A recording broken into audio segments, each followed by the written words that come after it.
Welcome to the deep dive. We're cutting through the noise today, really aiming to bring you the essential knowledge and insights you need. That's right. And if you are getting ready for the FTCE Exceptional Student Education K-12 exam, well, this deep dive is absolutely tailor-made for you.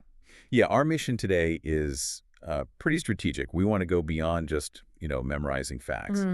We're treating this session almost like an intense review, Okay. focusing on those 6 core competencies for the certification. We'll use a simulated practice test kind of approach. Okay. The goal is really for you to internalize the reasoning, get the legal foundations down cold, and maybe most importantly, recognize those best instructional practices. So you walk into that exam feeling confident, feeling prepared. Absolutely. Think of this as like your personalized study session. I'm going to throw out some key scenarios, some legal concepts, things drawn directly from the practice materials we looked at, and we're going to get you to explain the nuances. We won't just pinpoint the correct answer. We'll spend real time unpacking why it's right and, crucially, exposing those common traps, the ones hidden in the wrong answers. Yeah, those distractors can be tricky. And it's really vital to start with the basics, the Yeah. logistics. All the FTCE exams, they're computer-based. Right. And our source material really hammers home the importance of simulating that test day environment. Practicing under time conditions isn't just about checking what you know. No. It builds that stamina, that pace you're going to need. And pace is absolutely everything here. You've got 2 hours and 30 minutes for 120 questions. Wow. That's barely over a minute per question. So that pace, it demands serious efficiency. You just don't have time to get bogged down on one question for 5 minutes and hope to catch up later. Exactly. You need that almost instant recognition of key terms, definitions, legal precedents. Yeah. The real benefit of those practice tests, as our sources highlight, is getting those diagnostic score reports. Yes. They don't just give you a pass-fail on a competency. They actually pinpoint specific skill gaps. That lets you focus your study time where it's, truly needed, much more efficient. Okay, let's unpack this then. We've kind of structured this discussion around the 6 competencies, but like you said, we're focusing on the reasoning, the application, not just rattling off answers. Good. Let's kick things off with the strategies you need right from the get-go. Right. So when you're tackling these ESE questions, especially the ones about instruction or planning, a big trap is just the way the question is structured. How so? Well, so many ask for the best choice or the most appropriate response or maybe the first step you should take. Okay. And the thing is, all 4 options might sound plausible, maybe even good, but only one is going to strictly adhere to the legal mandates, the ethical standards, or, evidence-based practice. That's where knowing those subtle legal distinctions becomes absolutely critical. You mentioned earlier the complexity around legal procedures, and that shows up immediately in discipline scenarios, right? Oh, it does. Let's take a scenario that trips up candidates quite often. You have a student with a disability, and they commit a pretty severe disciplinary infraction, say bringing a weapon to school. Okay. The IEP team immediately decides to place the student in an interim alternative educational setting, an IES, for 45 days. The crucial knowledge point here is understanding the legal exceptions under IDA. And what is that exception? Is it a violation of the student's rights to remove them immediately like that? No, actually it's not. Federal law specifically allows schools to remove students immediately to an IES for up to 45 school days if the issue involves a weapon, drugs, or serious bodily injury. And this applies regardless of whether the behavior was a manifestation of the disability. It's essentially a safety override. Okay. However, and this is a detail that really marks an ESE professional, the student's right to FAPE, a free appropriate public education, must still be maintained during those 45 days. So services don't stop. Exactly. The services continue. It's the setting that changes temporarily. That clarifies it. The urgency of removal versus the ongoing duty to educate. It shows how the ESE mandate kind of overlays standard discipline rules. Precisely. Yeah. And another point, if the removal goes beyond 10 cumulative days in a school year, then the IEP team generally has to meet for a manifestation determination review, unless, of course, it falls into one of those 3 automatic removal categories we just mentioned. Okay, got it. Let's pivot a bit from discipline to planning documents. We absolutely have to nail the difference between accommodations and modifications. In the heat of the exam, those 2 terms can blur, and they are just fundamental. Oh, absolutely non-negotiable knowledge. Let's try a mental model. Think of the curriculum standard, like the grade level expectation, as a ceiling. Okay, the ceiling. An accommodation is like giving the student a ladder or maybe better lighting so they can reach that ceiling. It supports things like extended time, large print text, maybe frequent breaks. Yeah. These help the student access the general curriculum. But crucially, the expectation, the ceiling height, it stays the same. The student is still responsible for the grade level content. So if a student with, say, ADHD gets preferential seating, they're still taking the same test, expected to learn the same stuff as their peers. It's just a support mechanism. Exactly right. Now, a modification, on the other hand, fundamentally alters the content expectation or the performance outcome. It means we are actually changing the ceiling height. Oh, okay. We might be reducing the number of learning objectives, simplifying the content significantly, or maybe grading based on a lower standard than the rest of the class. Our sources confirm this is typically reserved for students with the most significant cognitive disabilities where the grade-level curriculum just isn't appropriate. Can you give us a quick mental trick to keep those straight? Sure. If the goal is changed, it's a modification. If the method of reaching the goal is changed, it's an accommodation. Goal versus method. Okay. Yeah. Look for keywords in the question. Does it say something like alter the curriculum or change the grade standard? That's modification territory. Does it say support access or change the setting? That points to accommodation. That clarity is incredibly valuable. Okay, let's touch on an instructional strategy that really defines best practice in ES, the power of pre-skill. Yes, this concept comes up again and again on the test. We see a scenario in the sources, for instance, where a teacher is about to teach calculating the area of a rectangle, a fairly complex concept. Hey. But before starting, she does a quick check and realizes, uh-oh, a good number of students don't actually know their basic multiplication facts yet. The temptation might be to just push through, maybe tell them to use a calculator, right? Yeah. What does ES best practice demand here? Best practice absolutely dictates that you must address those necessary prerequisite skills, the pre-skills, before introducing the more complex concept. Makes sense. If the foundation isn't there, the whole structure is going to wobble.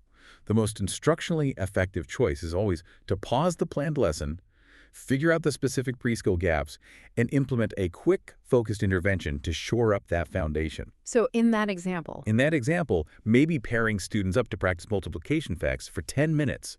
It's targeted, it's efficient, and it's necessary before tackling area. So the takeaway is, look for the answer choice that prioritizes building that foundational competence over just pushing forward regardless.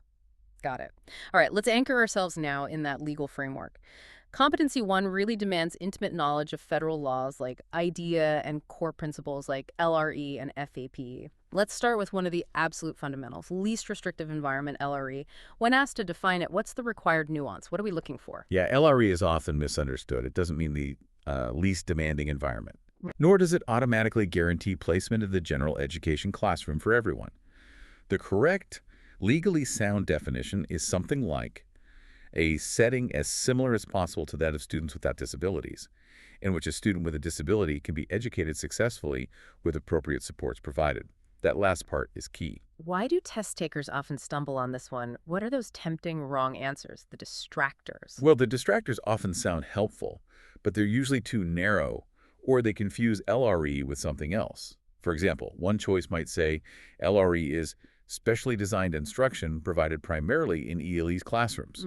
Too restrictive. Exactly. That immediately defines a restricted setting, which contradicts the core idea. Another distractor might describe FAPE like providing all necessary related services. But FAPE is about the quality and appropriateness of the education. Not the setting. Precisely. LRE is fundamentally about the setting, ensuring maximum appropriate inclusion with non-disabled peers. It's that requirement that we consider a whole range, a continuum of placements, right? Always aiming for the setting closest to general education first, and only moving to more restrictive spots when the student's needs truly can't be met there, even with support. Exactly. That continuum concept is absolutely central to the LRE mandate. Okay, shifting gears slightly to factual recall, which surprisingly maybe is necessary. IDEA has changed over time. What two specific disability categories did IDEA add back in 1990? Yes, a core historical fact for Competency 1, autism and traumatic brain injury, PBI. Okay, autism and TBI, 1990. Right. Before 1990, Students with TBI might have been served under categories like orthopedic impairment or maybe other health impairment. Yeah. And autism was often, unfortunately, lumped under emotional disturbance. The 1990 amendments formally recognized these as distinct categories, which then required specific identification criteria and, importantly, specialized services tailored to their unique needs. Now, let's bring in that state-specific knowledge, which is so critical for the Florida test, the FTCE. We need to be able to distinguish federal law from Florida's own initiatives. Specifically, let's talk funding. In 1997, Florida established a revised funding model for ESE. It's known as The matrix of services. You Well- absolutely have to know this name. But more than the name, you need to grasp its function. This was a really significant shift away from older funding models that often just counted heads, the number of students with disabilities. How did the matrix change things for ESE funding in Florida? Well, it moved the focus from sheer quantity of students to the intensity of services needed. Got The matrix determines funding based on the specific level and intensity of services documented in the student's IEP. So the funding follows the documented need, not just the disability label. This created an incentive really for accurate documentation and providing appropriate specialized services. It makes sense. And while we're on state specifics, it's worth knowing about things like the VPK education program, the voluntary pre-kindergarten program, enacted in 2004. It shows Florida's commitment to early intervention for 4-year-olds, including those with disabilities. So IDA sets the federal minimum, the floor, and the matrix of services is the specific Florida mechanism that helps determine the resources allocated to meet and hopefully exceed that floor based on individual needs. That's a perfect way to put it. Know the floor, IDA, and the Florida mechanism matrix. Okay, last item for this competency. Required participants in the IEP process. Eligibility meetings, staffings, they can involve a lot of people. But based on a typical practice scenario, which person listed would not usually be a required or even relevant participant? Let's say the options are a school psychologist, the regular ed teacher, the ESC teacher, or maybe the siblings medical professional. Yeah, the clear outlier there is the siblings medical professional. Right. The guiding principle is that every member of the team must be able to contribute information directly relevant to this student's educational needs, assessment, or program design. The school psych interprets assessments, the ESE teacher brings expertise in specialized instruction, the gen ed teacher provides insight into the curriculum and classroom performance. But someone connected only to a sibling's health. They have no official role or relevant data regarding the student whose eligibility is being discussed. Their input isn't pertinent to that specific educational decision. Okay, moving on from the legal foundations, let's look at the actual tools we use, how we diagnose needs, how we measure progress. Competency 2 is all about assessment types and the legal and ethical rules around using them. Right. Let's start with comparing student performance. If the team wants to see how a student is doing in comparison to other students their age, which type of assessment is essential to include in the plan? That phrase right there, in comparison to other students, that's your big flashing sign. It points directly to a norm reference test. Okay, let's break that down. Norm referenced. Why is that comparison necessary, and how is it different from other common assessments we use? Well, norm reference tests are standardized. They compare a student's score to a large pre-tested group, the norming group that's representative of their age or grade. Okay. This is often crucial during the eligibility process. It helps determine if a student's performance deviates significantly from their peers, which can indicate a potential learning deficit or disability. These tests give us scores like percentile ranks or standard scores, standard deviations. And how should we contrast that with, say, criterion reference tests? They sound similar sometimes. Yeah, they do, but they measure different things. Criterion reference tests completely ignore how peers performed. Instead, they measure a student's performance against a specific, fixed standard or objective or criterion. Like a benchmark. Exactly, like a benchmark or a checklist. Can the student multiply 2-digit numbers with 80% accuracy? It measures mastery of specific skills taught in the curriculum. So, quick recap. Norm referenced is comparison, how does the student stack up against others? Right. Criterion referenced is mastery, did they meet the specific skill target? Perfect. And if the question is about eligibility determination or showing a significant difference from peers, you're likely looking at norm referenced. That distinction is so important for assessment teams. Okay, let's loop back to a legal topic that comes right out of assessment results. The difference between an IEP and a 504 plan. Here's a scenario. Crystal is assessed, but she's found not eligible for ESE services under IDEA criteria. However, she still clearly needs some supports to succeed in her regular classroom. What document does the team need to write for her? This is the classic scenario that calls for a 504 plan of accommodations. Okay. This is such a critical concept because the 504 plan bridges a gap. You have students who might have a disability, think ADHD, maybe severe anxiety, a chronic health issue like diabetes, that substantially limits a major life activity like learning or concentrating. But they don't require the specialized instruction to find under IDEA to make progress. They just need accommodations to access the general education curricula. Section 504 of the Rehabilitation Act provides for that. So the absolute key differentiator is the need for specialized instruction. If that's required, it's an IEP. If it's only accommodations needed for access, then it's likely a 504 plan. You've got it. A 504 plan ensures non-discrimination and provides access through supports. An IEP is a much more comprehensive educational program that mandates specific, specialized instructional strategies and often related services like speech or OT. Great distinction. Finally, for this competency, let's talk accountability at the state level. The mechanism, that specific word is important, the mechanism used to ensure that students across the state have met state standards is what? It's the use of standardized testing. And you're right to emphasize the word mechanism. Why? Because while things like effective teaching, good school leadership, strong supervision, those are all absolutely vital for student success, right? Of course. But they are processes or inputs. The question asks for the mechanism used for measurement and accountability across the system. Standardized tests those uniform tools given under consistent conditions. That's how states measure whether their benchmarks and standards are being met broadly. They provide the metric, even though they aren't the instruction itself. Okay, competency 3. This is where the theory meets practice, isn't it? How we actually deliver instruction tailored to diverse and often complex needs. Let's kick off with differentiation. Which of the following answer choices would not apply to differentiated instruction? Right, so differentiation at its core is about meeting students where they are.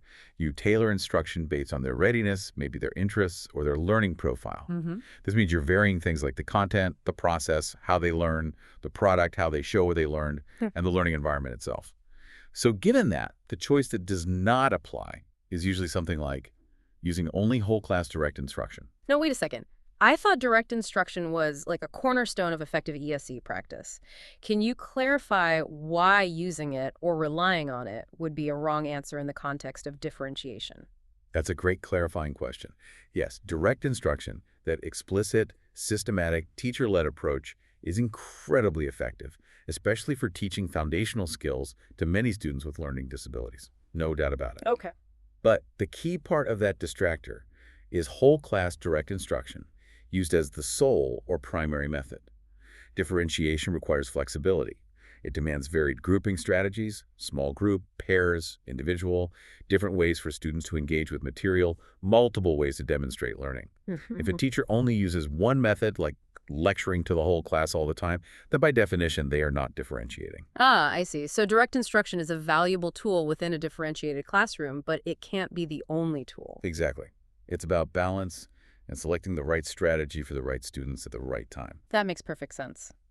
Okay, let's move to what happens after instruction. The ultimate measure of success, really. If a student learns a skill, the job isn't really done until they can use it independently in different situations, right? So, question.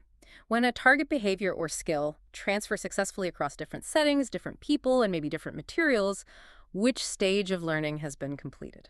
That successful transfer process is known as generalization. Generalization. Yes. It's often considered the highest stage of learning. Instruction typically moves through phases. There's acquisition, just learning the skill, then fluency, doing it smoothly and accurately, then maintenance, keeping the skill over time without reteaching, and finally, generalization. Can you give an example? Sure.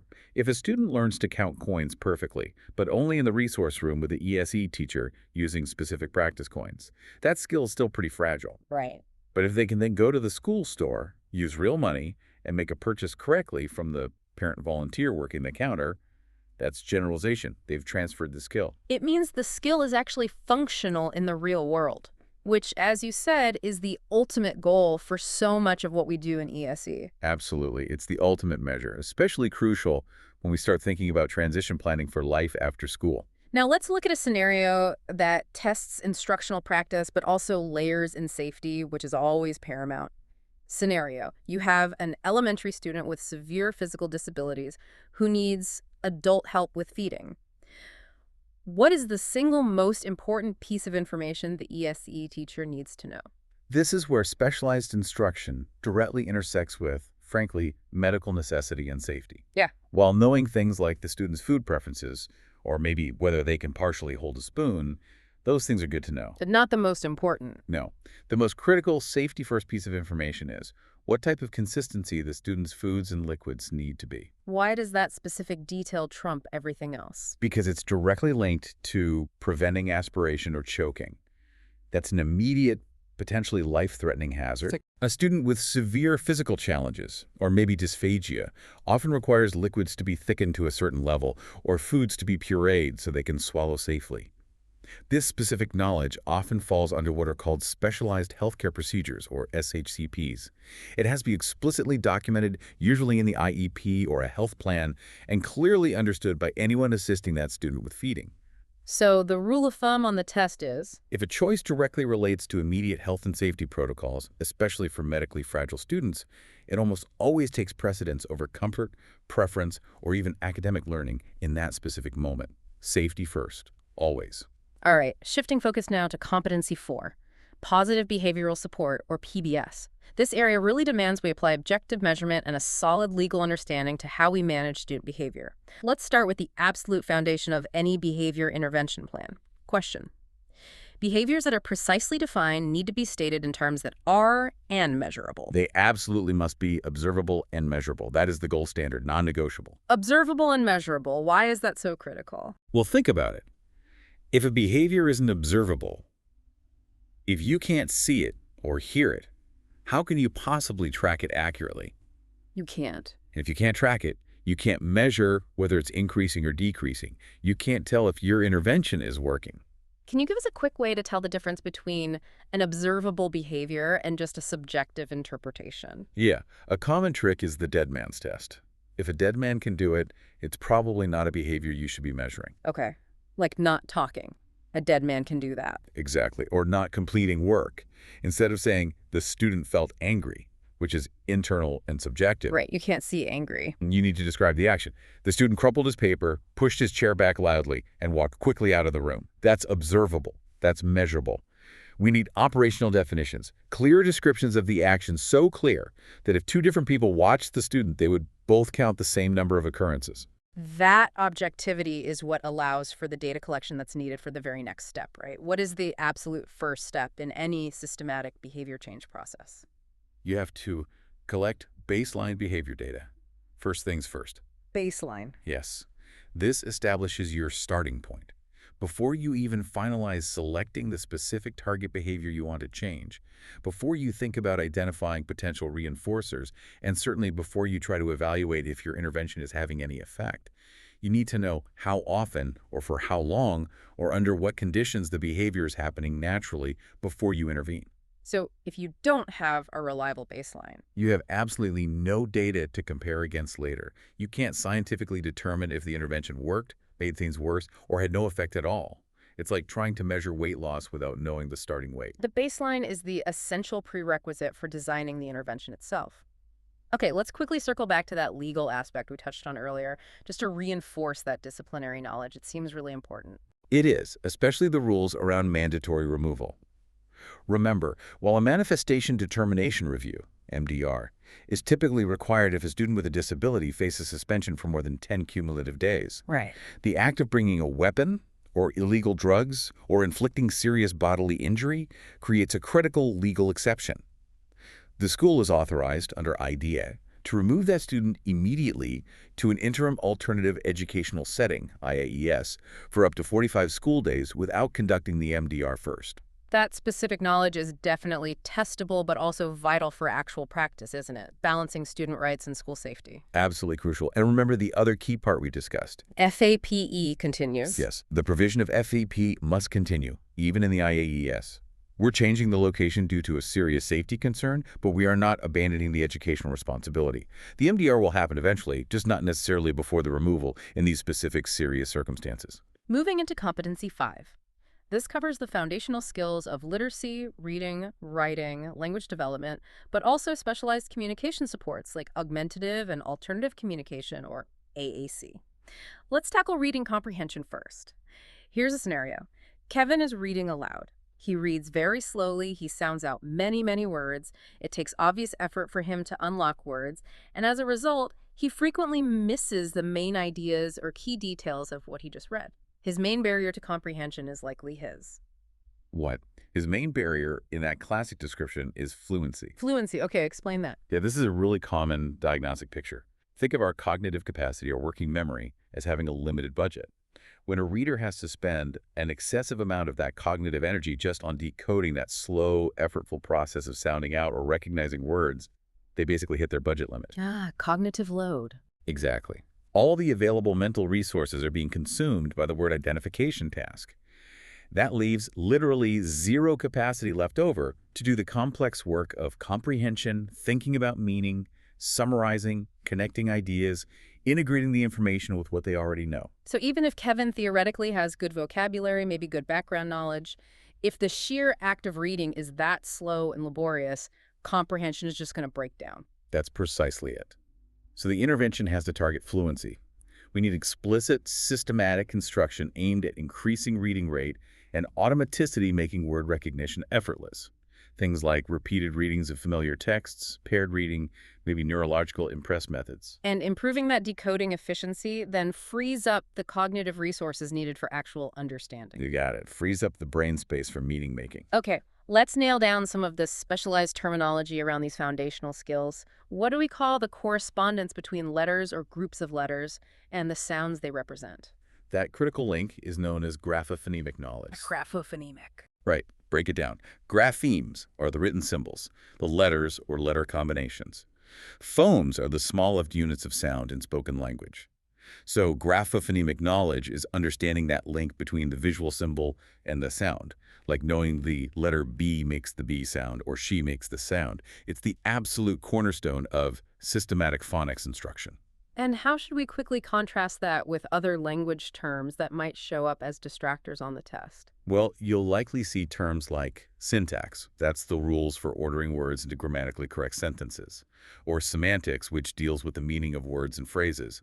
Both are vital for language, obviously, but they don't describe that fundamental letter-sound relationship. That's graphophonemic. Got it. Okay, shifting to assistive technology, AT, and specifically AAC scenario.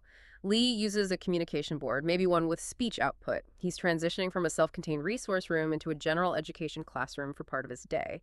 What is the most immediate and critical first step the ESE teacher should take to support this transition? The ESE teacher's primary initial concern has to be the readiness of the receiving environment. That device's success, Lee's success using it, hinges almost entirely on the general education teacher's ability and willingness to support its use effectively. Okay. Therefore, the most critical first step is ensuring that the general education teacher understands how Lee uses the communication board before he actually transitions into that class. Why is training the teacher more immediately critical than, say, making sure the device is fully charged, or maybe introducing Lee and his device to his new classmates? Because if that general education teacher is unsure, uncomfortable, or just doesn't know how to interact with Lee using the device or how to troubleshoot basic issues, that device could quickly become ignored, underutilized, or even a source of frustration. It could become a barrier instead of a bridge. I see. The teacher needs to know how to model communication using the device, how to provide opportunities and appropriate prompts for Lee to use it. Basic maintenance. If the teacher feels confident and competent, the environment becomes supportive, and the chances for Lee's successful communication and social integration just go way up. Training the key adult in that environment has to precede introducing it to the peers. System readiness first. Okay, on to our final competency, competency 6. This one is arguably the most holistic, the most results-oriented. Transition planning. This is all about looking ahead, focusing on the future, ensuring students have measurable post-secondary goals. In Florida, this process typically starts formally by age 14, sometimes earlier. Right. Future focus. So let's look at the different areas or domains of adult life we need to consider. Scenario. James is a high school student with an IEP. He's currently investigating his local community recreation center. He's looking into team sports options, checking out costs, finding out sign-up procedures. What essential domain of transition planning activity is James engaged in here? Given that context community center team sports signups, James is clearly working within the leisure recreational domain. Leisure or recreational. Okay. Yeah. Transition planning, under IDEA 2004 mandates, requires the IEP team to consider and develop goals related to usually 4 essential interconnected domains of adult life we need to plan for. Employment, things like vocational training, job searching skills. Then there's general community functioning, which is broad, includes transportation, banking, shopping, accessing community services, maybe post-secondary education planning. Mm-hmm. Then personal social skills like building relationships, self-care, managing emotions. And finally, leisure recreational, how to use free time, hobbies, sports, social outings. This really highlights how comprehensive transition planning needs to be. It's not just about finding a job after high school, it's about preparing for a well-rounded, fulfilling adult life. Absolutely, it's holistic. So on the test, if the activity described involves how someone spends their discretionary time, hobbies, sports, community activities for fun, it maps directly to leisure recreational. If James were researching admission requirements for the local community college, that would fall under general community functioning, specifically the post-secondary education aspect. If he were practicing taking the city bus independently, that's also community functioning transportation. The context tells you the domain. Makes sense. And speaking of preparing for post-secondary success in adult life, perhaps the most critical skill set we need to foster is self-determination. Which statement best describes the self-determination skills needed by students who are, or should be, actively involved in planning their own IEPs and future? Yeah, self-determination is fundamentally about the student becoming the primary causal agent in their own life, taking charge. So the best statement reflecting that would be something along the lines of, students who are self-determined tend to overcome fears and learn to speak up effectively for themselves regarding what they want in life and what supports they need to succeed. So that's really the direct opposite of just passively sitting through an IEP meeting while the adults talk or relying solely on parents to advocate for them. Exactly. The source material actually points out that self-advocacy is a crucial predictor of success in higher education. College students have to be the ones to initiate contact with the Disability Services Office, articulate their needs, request accommodations. Parents typically can't do that for them at that level. Self-determination encompasses skills like goal setting, making choices, problem solving, self-advocacy, self-awareness. And the transition planning process itself, as mandated by law, must be individualized, results-oriented, and really driven by the student's own preferences, interests, and strengths as much as possible. Wow, okay. We have definitely covered a huge amount of ground there. We moved pretty quickly through legal foundations, assessment tools, instructional strategies, behavior management, communication, and that all-important future planning with transition. We really did. So to kind of wrap up this deep dive, let's try to synthesize the absolute must-know takeaways for each of those 6 competencies. What are the core concepts you just have to walk away with? Perfect. Let's do it. Okay, for competency 1, foundations. You've got to know that legal framework cold. FAPE guarantees the appropriate education. LRE mandates the where, the setting. And IDEA 2004 is the current overarching federal law. But don't forget those Florida specifics.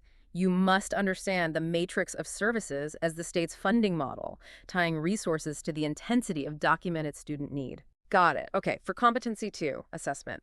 Really practice distinguishing the purpose of different assessment tools. Norm reference tests compare the student to their peers, think eligibility. Criterion reference tests measure mastery against a fixed standard or benchmark, think instructional progress, skill mastery. And please remember, the 504 plan is that crucial legal pathway for students who need only accommodations to access general education, not the specialized instruction mandated by an IEP. Excellent. For competency 3, instruction, the ultimate goal is often generalization of skills. Can they use it in the real world? Remember that effective instruction must be differentiated. It has to vary based on student need, which means relying only on whole class direct instruction is insufficient. Always prioritize addressing pre-skills before tackling more complex concepts. And critically, always prioritize student safety protocols like feeding consistency, health procedures when dealing with specialized instruction for medically involved students. Safety trumps all. Right. For competency 4, behavior. Objectivity is absolutely key. Behavior must be defined in terms that are observable and measurable. If you can't see it and count it, you can't effectively change it. And the systematic behavior change process always begins with collecting baseline data. Know your starting point. And don't forget those critical legal exceptions for disciplinary removal, especially the 45-day rule for weapons drugs injury, even while remembering FAPE must still be provided. Perfect. Incompetency 5, communication literacy. Recognize that poor reading fluency is a major roadblock to comprehension because decoding just consumes too much cognitive energy. For students using AAC or other assistive tech, the single most critical factor for successful implementation in a new setting is ensuring the receiving teacher is trained and feels confident and comfortable supporting the device. System readiness enables student success. And finally, competency 6, transition. Remember those 4 key domains that frame post-secondary planning: employment, general community functioning, personal social, and leisure recreational. Transition goals should touch on relevant areas within these domains, and the entire process should be philosophically grounded in fostering student self-determination, empowering students to understand their needs and advocate for themselves. That really lays out a strong blueprint for tackling this exam. You've got a clear structure now for the most critical legal points, the key instructional models, assessment differences, behavior basics, and that future-oriented transition piece. We definitely acknowledge the sheer breadth of knowledge needed for 120 questions covering all of this. It's a lot. But by really focusing your study on these high-impact concepts, maybe using those practice test diagnostic reports we talked about, you can study smarter, focus your energy, not just put in more hours. Absolutely. And maybe if we connect this all back to the bigger picture for a final thought. Yeah. This test, it isn't just about memorizing facts and legal citations. It's really about internalizing the core legal and ethical mandate of exceptional student education. Which is? Which is providing individualized, appropriate, supportive education that aims for the best possible outcomes for every single student. At the end of the day, the successful ESE teacher is the one who can take these legal requirements, these best practices we discussed, and translate them into meaningful, positive results in the real world for their students. That's a great way to frame it. Excellent. Well, hopefully this deep dive helps you go forth, harness this knowledge, and absolutely crush that FTCE exam.